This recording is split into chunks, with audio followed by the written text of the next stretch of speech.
এই বিষয়গুলো বিবেচনায় নিয়ে কিন্তু এই যে 5ই আগস্টের যে বিপ্লব উত্তর বাংলাদেশ, নতুন বাংলাদেশে বৈষম্যহীন সমাজ, বৈষম্যহীন রাষ্ট্র প্রতিষ্ঠার যে অঙ্গীকার নিয়ে বর্তমান সরকার কাজ করছে, আমরা সেটাকে মাথায় রেখেই আমরা দেওয়ার চেষ্টা করছি। এখন হয়েছেটা কি, এই যে 14-15 বছরের যে বঞ্চনার জায়গা, সেই বঞ্চনার চাপটি একই সঙ্গে আমার দায়িত্ব নেওয়ার পর পড়েছে। আমি দায়িত্ব নিয়েছি 6 মাস হয়েছে। এর মধ্যে আমি মূলত প্রতি 3 মাসে আমরা একটা কিস্তি ছাড় করতে পারি এবং সেটা রাষ্ট্রীয় বাজেট থেকে কিস্তিটা আসে। সেই রাষ্ট্রীয় বাজেট থেকে আসে, এই আসার প্রক্রিয়াটাও বেশ জটিল। এটা একসঙ্গে এই কল্যাণ রাষ্ট্রের তহবিলে টাকাটা থাকে না।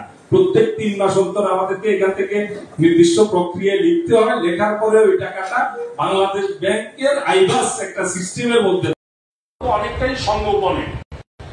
ঢাকাতে একটা ছোটখাটো অনুষ্ঠান করা তো, আর বাইরে তেমন একটা প্রচারও ছিল না, যে কারণে আবেদনও কম আসতো। কিন্তু আমি দায়িত্ব নেওয়ার পর থেকে একেবারে ক্যামেরার সামনে কারা পাচ্ছে এটা যাতে সবাই জানতে পারে, ক্যামেরার সামনে দেওয়ার কারণে এখন অনেকে জানতে পারছে। অনেকে জানতো না যে কল্যাণ ট্রাস্ট নামক এখানে আবেদন করলে টাকা পয়সা পাওয়া যায়। তো সেই জায়গার কারণে হয়তো আবেদনটা একটু বেশি আসছে। এতে আবেদন বেশি আসার কারণে আমি অসন্তুষ্ট না, কিন্তু সমস্যা হচ্ছে বাজেটের সীমাবদ্ধতা। এই 1,20,00,000 টাকা হাতে নিয়ে আমরা আবেদন মঞ্জুর করেছি। 377 জনের আবেদন মঞ্জুর করেছি বাছাই করে 377 জনকে 1,95,00,000 টাকা সম্ভবত আমরা এই কিস্তিতে দিচ্ছি। বাকি টাকাটা কোথেকে আসলে? 1,20,00,000 আছে, 1,95,00,000 টাকা কোথেকে দিচ্ছি? আমাদের এফডিআর আছে একটা, ওখানে কিছু লভ্যাংশ আছে যেটা আমাদের অন্যান্য খাতে ব্যবহার করে, সেই টাকা পর্যন্ত এখানে এভাবে সামাল দেওয়ার চেষ্টা করেছি। তারপরও আপনাদের জন্য হয়তো সন্তোষজনক ভাবে দিতে পারি না, এটা আপনাদের কথার মধ্য দিয়ে যেমন এসছে আমিও সেটা অনুধাবন করি। প্রথমে যাদেরকে এখন 50,000 দেওয়া হয়েছে, আমাদের মিটিং এ প্রথমে সিদ্ধান্ত হয়েছিল এটা 25,000 করে দেওয়া, কিন্তু শেষ পর্যন্ত নানান ভাবে ফান্ড রিঅর্গানাইজ করে তারপরে এটা 50,000 পর্যন্ত, এবং সর্বনিম্ন যাদের অসুস্থ না নর্মাল সমস্যা তাদের জন্য 40,000 করে বরাদ্দ করে কোন রকম এভাবে সামাল দেওয়া হয়েছে। এখন কথা হচ্ছে, আপনাদের যারা প্রাপ্যতা আছে আপনাদের মধ্যে, যারা পাওয়ার যোগ্য, তারা আবেদন করবেন। জেলা প্রশাসক মন্ত্রী আমাকে জিজ্ঞেস করেছেন যে ওনার যে আবেদনগুলো, আমি অফিসে খোঁজ নিয়ে যেটা জানলাম, কারণ সবগুলো আমি স্মরণ রাখা সম্ভব না, যে কারণে আমি নিশ্চিত হওয়ার জন্য অফিসে ফোন দিয়েছিলাম। আপনার এখান থেকে চাঁদপুর থেকে 10টি আবেদন আমরা এবারে পেয়েছিলাম। এই 10টি আবেদনের মধ্যে একটি আবেদন সম্ভবত ইমরান হোসেন নামে একজনের আবেদনটি মঞ্জুর করা যায় নাই আবেদন পত্রে ঘাটতি থাকার কারণে। বাকি 9 জনকেই আমরা এবারে 10টি আবেদনের মধ্যে 9টি মঞ্জুর করে আজকে আমরা চেক দিচ্ছি।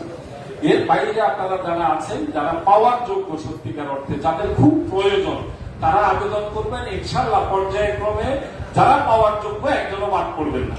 আমি দায়িত্ব যদি থাকি ইনশাআল্লাহ আমি আপনাদেরকে কথা দিতে পারি, যারা পাওয়ার যোগ্য, এবং পর্যায়ক্রমে আমাদের ফান্ড আমরা বাজেট বাড়ানোর জন্য চেষ্টা করছি।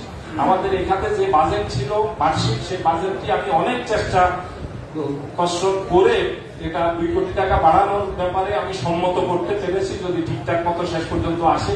যদি আগামী অর্থ বছরে 2 কোটি টাকা ঠিক বাড়ে, তাহলে আমি আশা করছি আগামী অর্থ বছরে আপনাদের যাদের বঞ্চনার জায়গা আছে, কষ্টের জায়গা আছে, এটা লাঘব করার জন্য পর্যায়ক্রমে চেষ্টা করব। আমাদের মনে রাখবেন যে আমাদের প্রতি 3 মাসে একবার আমরা এটা দিয়ে থাকি, এবং 3 মাস ধরেন জানুয়ারি থেকে মার্চের মধ্যে, আমাদের জুলাই থেকে অর্থ বছর, জুলাই আগস্ট সেপ্টেম্বরের মধ্যে একবার দেওয়া হয়। আপনি মাথায় রাখতে হবে, সেপ্টেম্বরে আবেদন করলে এটা বাছাই কমিটিতে যাবে, জুলাই আগস্টে আবেদন করলে সেপ্টেম্বরে পাবেন, এবং আগস্টে এটা বাছাই কমিটিতে যাবে।